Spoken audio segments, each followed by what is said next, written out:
Hello, are you here to debate? I am. All right, what's your name, age, and pronouns? My name is Jacob, and my pronouns are he, him. And your age? I'm 19. Okay, Jacob, what do you disagree with?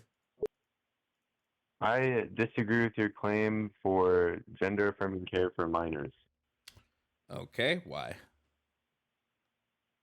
I believe that gender affirming care for minors leads to adverse effects that people under the age of 18 just can't comprehend. The same reasons we don't allow smoking or drinking or getting a tattoo under the age of 18 in most We states we where the age of consent laws are.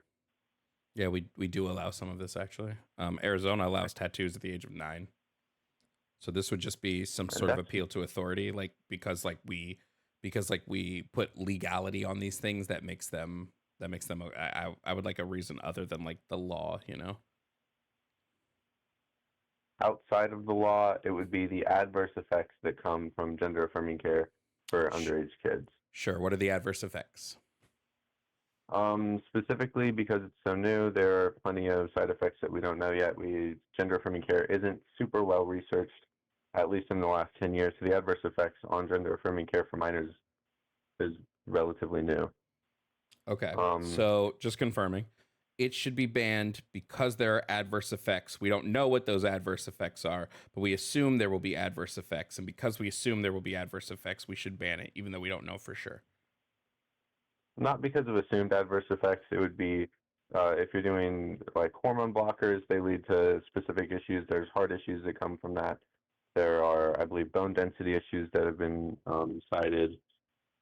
Mm-hmm. I know that there are a lot of heart issues with puberty blockers, specifically for cross-sex changes. Well, puberty blockers aren't used for cross sex changes. So are we talking puberty blockers or And are we talking HRT?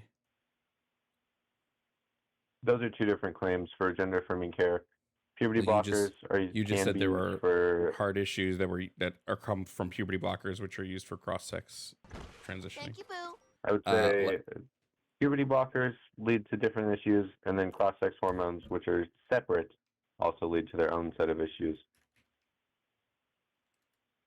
Okay. And you believe because there are these side effects that we should not allow these things. Is that for anything that has to do with minors or just gender affirming care? I would say legally, so specifically in the lens of the law, we should try to protect minors to any extent. Like the same example is drinking, smoking, like federally, not allowed till 18. Okay, so just confirming, we Um, should try to protect minors from these side effects, so we shouldn't allow for gender affirming care. I would say we should protect minors till it is incredibly well researched, which is not in the status quo. Okay, how long have we been using pubertal suppressants? I'm not positive how long we've been using pubertal suppressants. Specifically for gender affirming care, it's relatively new. Sure, take a guess. What? Oh, hold on. Would the side effects be different though? Just because it's being used for gender affirming care, would the Um, side effects change? I don't think for pubertal blockers specifically the side effects will change, but I think cross-sex hormones have a separate set of issues that are specific to gender affirming care. Okay, what are those? What are those issues? I know there are cardiovascular issues. I'm sure there's other issues associated with uh, cross-sex hormones. I'm sure I can look it up. Well, I'm not talking about cross sex hormones. We're talking about pubertal suppressants. We're just starting Pubertal at suppress. one spot right now. Okay, starting on pubertal suppressants. I know they have bone density issues, and I know that they lead to, well, I mean, a stopping of what's the word I'm looking for? The stopping of pubertal progression. So the issues associated with that. I'm not super well versed Okay, on all the side effects of stopping puberty early. Okay, so just really quickly, so bone density and the stopping of puberty suppression, which is just the point of the drug. So like I'm sure there are I plenty would more that I would I'm just not say super well versed on. okay, hold on. I would just say that like stopping puberty isn't a negative side effect because that's the point of the drug. That's the point of puberty suppressant. So that's not a negative side effect. That's the intended outcome. Can bone density issues, so such as osteoporosis or whatever, can they be combated with vitamins and proper doctor care while you're undergoing puberty suppressants? I don't know if it's chronic or to what extent you would have to take different drugs to stop the bone density issues associated with pre-puberty suppressants. Great. The answer is yes, it can. It can be offset with proper doctor care, with proper monitoring, as well as actually. Let's just start at the base. Do you know how long trans kids are usually on pubertal suppressants? Like what the timeline is? I'm sure it varies case by case, like drastically. There's a typical. We have a typical. What's the typical? 12 to 24 months. Typically, you're not on them longer than 24 months. So max 2 years. And max 2 years. When somebody is on pubertal suppressants, do they have regular checkups by their doctor? I'm sure in some cases they have access to full healthcare during their journey through Well, their hormone treatment. one of the requirements of being on pubertal suppressants is regular doctor checkups. So, yeah, you're typically being checked by your doctor every couple of months. Do you know what one of those things that the doctors look at when they go to check you every couple of months? I've not taken that journey, so no. Okay, it would be bone density issues.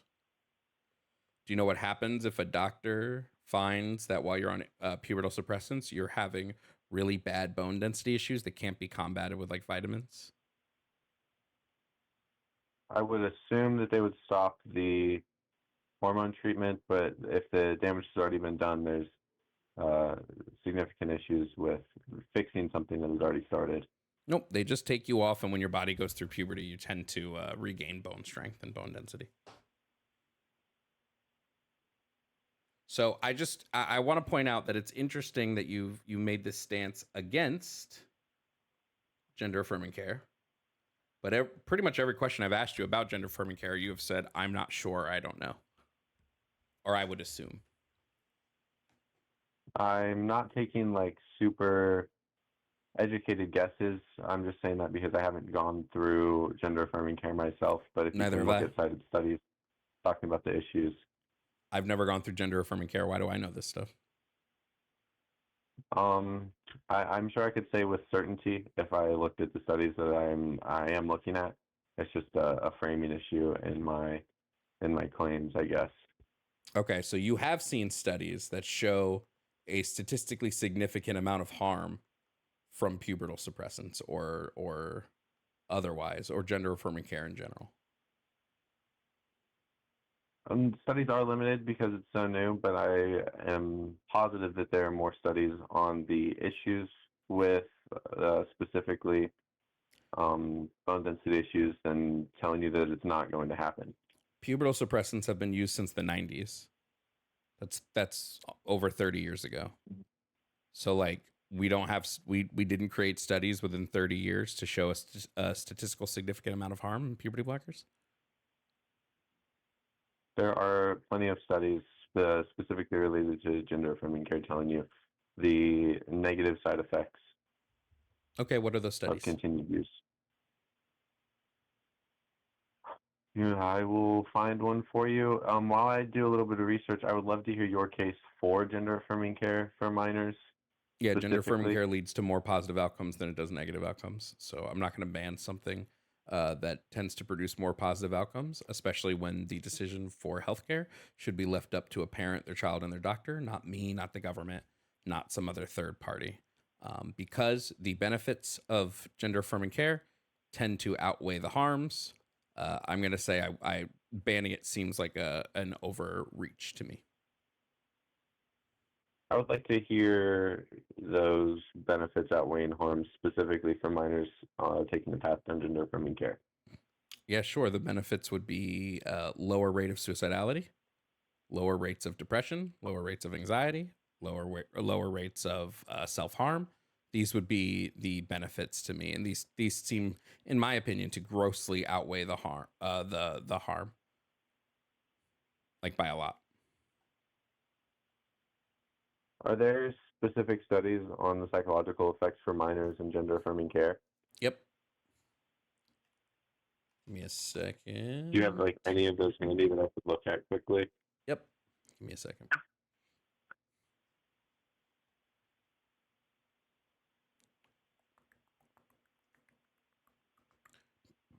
Let's see. We have, where is it?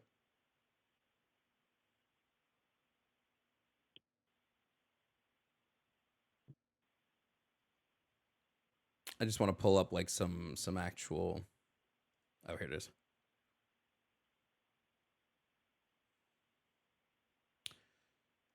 So one of the good ones to use is going to be a meta-analysis on gender affirming care. This is called, where is it? Where's the actual name of the study?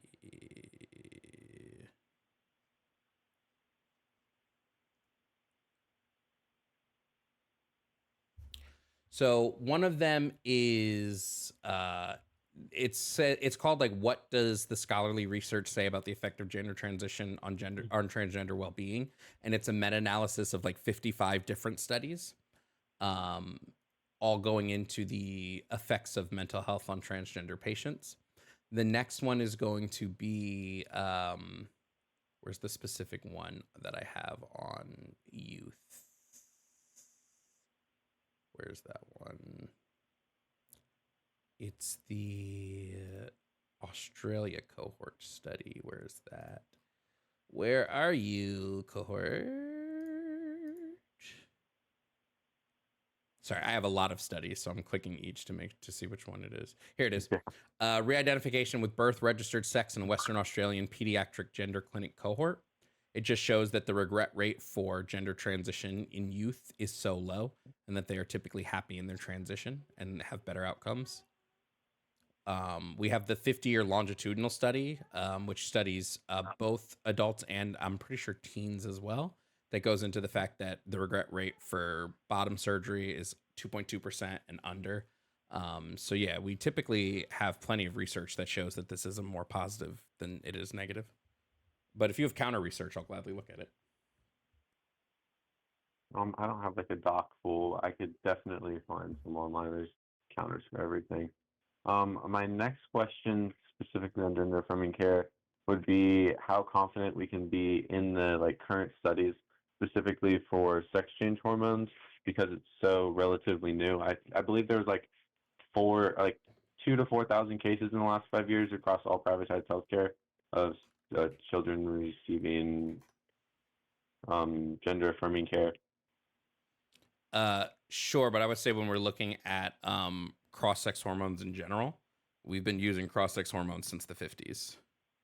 Not in children, but just in general. We've been using them since the 50s. So like, I would say the 50s to the 2020s. I would say if there was gonna be a massive amount of wrong, um, right? If there was gonna be a massive amount of harm that would show up, it would have shown up by now, right? I would say for minors specifically, it could have definitely different effects, um, specifically like pre-puberty ending than it would have on adults since the 50s. Well, so I just want to be really specific about this phrase you used, which is "it could have." Right? If Well, you're of course gonna, it is could have because it's so new. but it's not. It's been around since the 50s. Like, if we were gonna show negative effects, or you just mean it's gonna When affect did we? minors? Are you just saying it's gonna affect minors differently than it's gonna affect adults? I What's would like to know when we started using cross-sex hormones and not puberty blockers specifically for gender affirming care for minors. Yeah, I think it was around 2007. That's my, I guess, more specific issue would be that it is so new. I feel like we Wait, see it's commonly 2025. 20 years in the medical field is not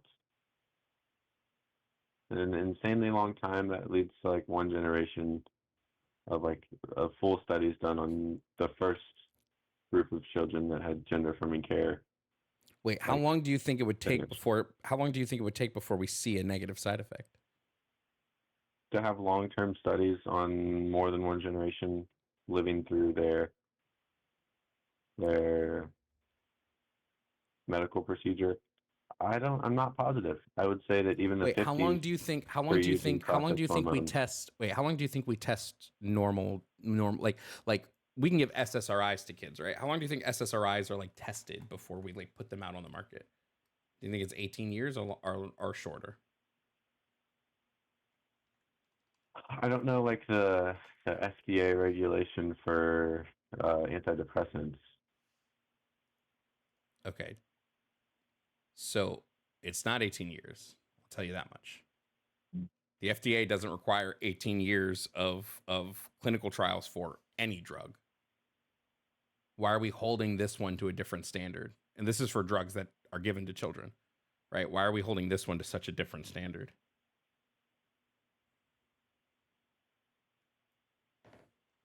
Specifically, like weighed against SSRIs or antidepressants for children. Just any drug for kids. I would say if it's passed by the FDA, we're not holding it to a different standard, but the adverse effects past what the FDA can regulate is what we're questioning. Okay, We're but not we don't have questioning the any. legitimacy of the drug being able to We don't currently do have what it's any meant to do. evidence. We don't currently have any evidence. Just by the way, the FDA usually only takes between like 10 to 15 years, so we're well past the rate that it would have been.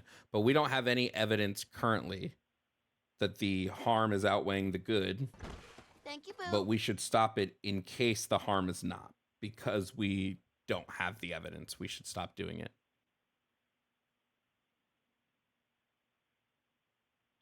Specifically for the adverse effects of the medication itself, I would say there are definitely adverse effects that can lead to There's long-term adverse development effects with issues. there's adverse effects with literally every medication. I would say definitely not to the extent of uh, I can't think of another drug that we would give to minors that would lead to similar long-term effects. What are those long-term effects? Because you haven't given me Like any. I said, there's cardiovascular issues that are associated with cross-sex hormones. You The can't bone think of density issues can be lifelong. You can't think of any drug we might give to children that would result in cardiovascular issues.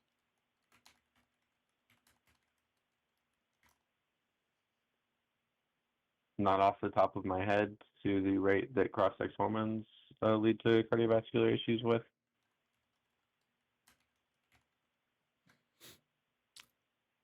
Okay, I'm just gonna let you know.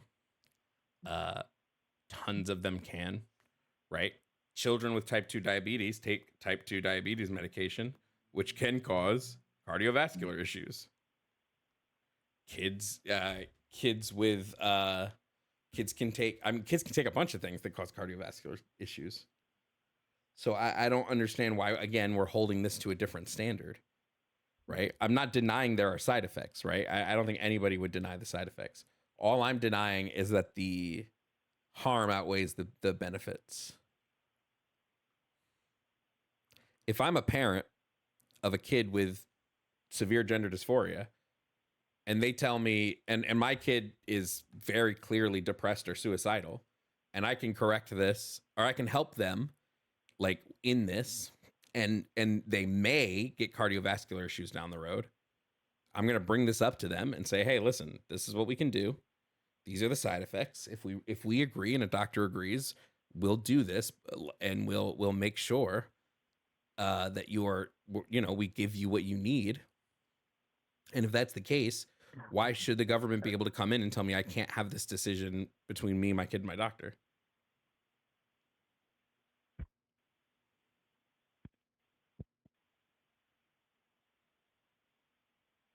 I'm not arguing like we need federal regulation. What I am arguing is that the adverse effects outweigh, I guess, the potential benefits, but that's outside. We can move to the next point, like outside of side effects, just like the psychological impact it does have on some kids.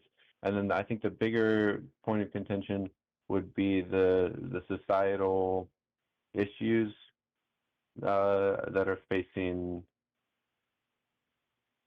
specifically this. Okay, so before we get off from it, I just want to point out that everything you've said about the side effects has been a maybe. So I'm not gonna stop anything for a maybe. But we can get to the next two things that you said, which is the mental health side effects, which I've already informed you of by giving you studies that do go into that, and how there's an improved mental health. Typically, the mental health improves for children who are gender dysphoric, who go on who transition. But more importantly, you said that the societal effects. What are those societal effects? I would say for minors specifically, it would be the intense scrutiny that you are definitely subject to that is unique to being under the age of 18. So the societal issues are that if you are trans Hump Day Fun Day. and you're under 18, society's going to treat you like shit.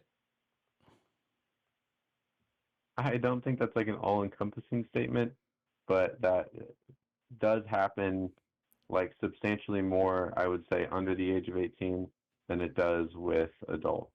And because society is going to treat you bad, we shouldn't allow you to transition. No transitioning because society is bad and will treat you bad. I think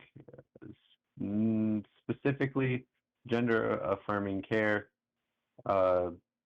should be brought into question under protecting your child as an adult, because that is the person who has to make that decision, is the guardian of the person under 18. Sure. Let me ask you a question. Let me ask you a question. If I have a child who is so severely gender dysphoric that they're contemplating suicide, and what could help them is transitioning. You said what should be more important is, you said what should be more important is making sure that your child is good over 18. But like, how can I do that if I don't have me a child? If they kill themselves, I don't have a child to get over 18. That sounds like an extremely specific, like case by case basis that you'd have to look at. Okay, so you're saying gender affirming care. Specific example. Gender affirming care should be a case by case thing. So we should look at it case by case, and it should be determined, like, who should help make that determination? Should it just be me and the kid?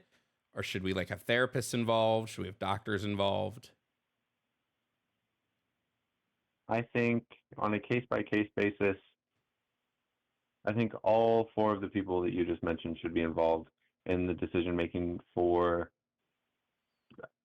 I wouldn't say every case of gender affirming care, but a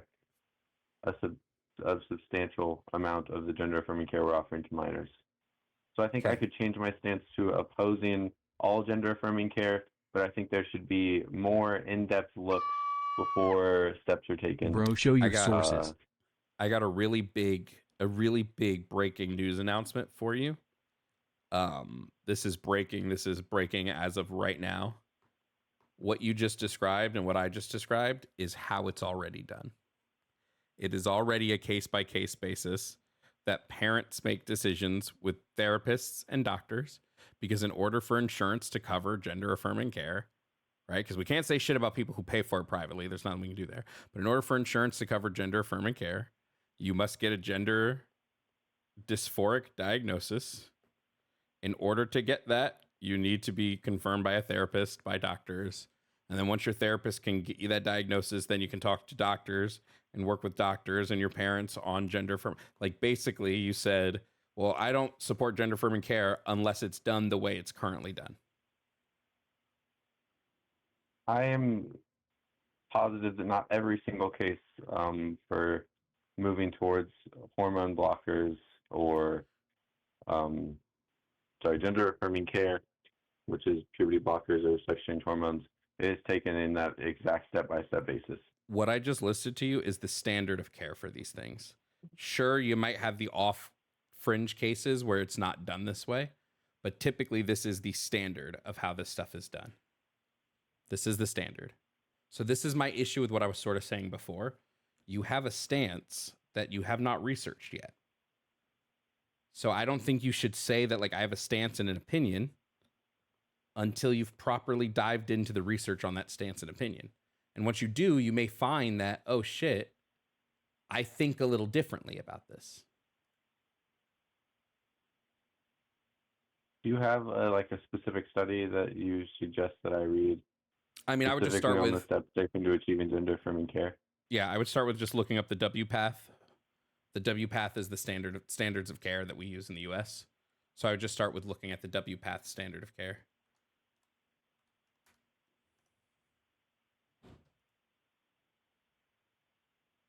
So I definitely have done research on the steps taken to achieve gender-affirming care. Sub on Twitch, nice. I've not seen anything specific to that path.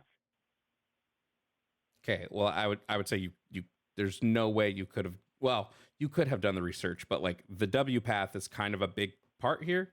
So I would go research the WPATH because, like I said, those are the standards utilized in the US. Go look at the WPATH, look up the publications by the WPATH. I would even say take a second to look at the APA and how the APA diagnoses gender dysphoria within minors, the minor population. So these things are what I would start with research wise.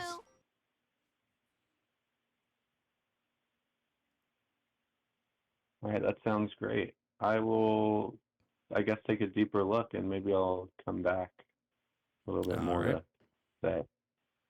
Okie dokie. Thank you, man. No problem.